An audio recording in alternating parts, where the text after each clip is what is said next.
कोणाचे नोकरीमध्ये ऑफिसमध्ये बॉससोबत काहीतरी कन्फ्लिक्ट चालत असतील, घरात काही भांडण चालत असतील, त्यांचे काय मानसिकता आहे तुम्हाला लक्षात ठेवावं लागेल. सगळे गेहूं एकासारखे गुंज ते पिसता येत नाही.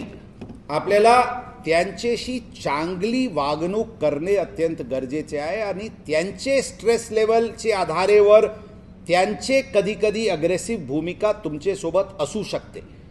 तुम्ही जर जबाबदारीने वागले तर कधीकधी एक कदम शेरला पण मागे घ्यावा लागते. त्यांना इतके व्हायलेशन चालत असते, एक दिवशी एक कदम मागे घेऊन त्यांना जाऊच दिला तर काय फरक पडतील. तुम्हाला इगोमध्ये येऊन त्यांच्यासोबत भांडण करून तुमचे बीपी वाढवणे, त्यांचे बीपी वाढवणे, तुमचे तिथे भांडण होणे ही कुठे योग्य आहे.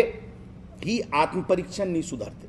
कोणी बुजुर्ग व्यक्ती आहे, कोणी महिला आहे, काही ट्रिपल सीटवर फॅमिली हजबंड वाईफ 2 मुले चालत असतील, त्यांच्यासोबत ट्रिपल सीटचे कारवाई करून काय सिद्ध होणार.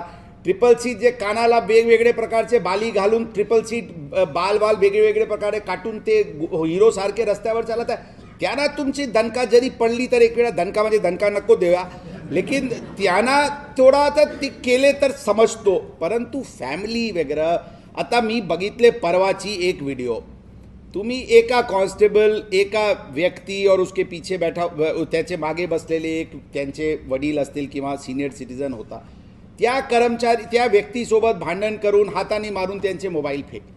काय सिद्ध होते तुम्ही सांगा बघा. आणि त्याच्यानंतर उत्तर ट्रॅफिक चौकीचे इंचार्जचे आला. मी सांगितले झेंडेचा आवाज एकदम चुकीचे उत्तर आहे. त्यांनी ते उत्तर दिला होता चौकी इंचार्जनी की काहीतरी गाडी उचलत होते आणि त्यामध्ये गलतीचे ते मोबाईल पडून गेला. दिसते हो, ते प्रत्येक दिसत नाही तरी पण व्हिडिओला दिसते.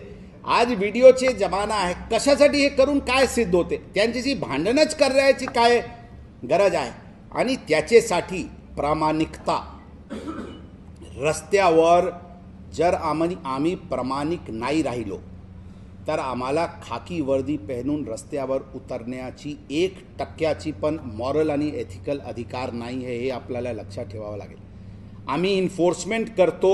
इन्फोर्समेंट आम्ही फाईन कलेक्ट करायसाठी कधी करत नाही.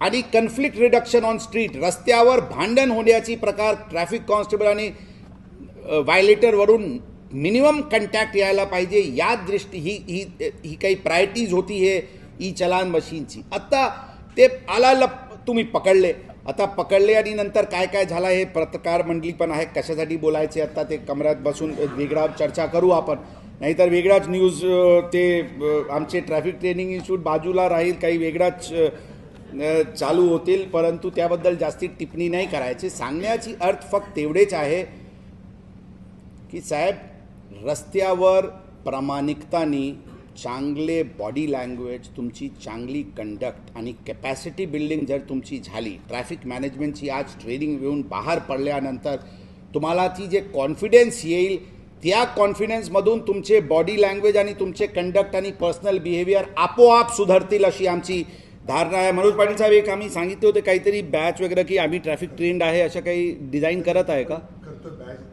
जरा बघा ना. साहेबांनी एक आम्हाला काहीतरी TMC ट्रॅफिक टॉप मॅनेजमेंट कॉन्सोर्शियमची एक बॅच दिली होती. त्याच धर्तीवर काहीतरी एक बॅच वगैरे तयार करा ना.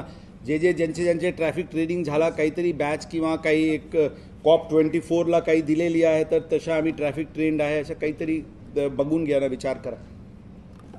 तर या दृष्टिकोनातून ट्रॅफिकमध्ये भरपूर गोष्टी आम्ही सांगितल्या आणि आपल्याला प्रोफेशनल इनपुट्स भेटलेलेच असतील. शेवटी आपण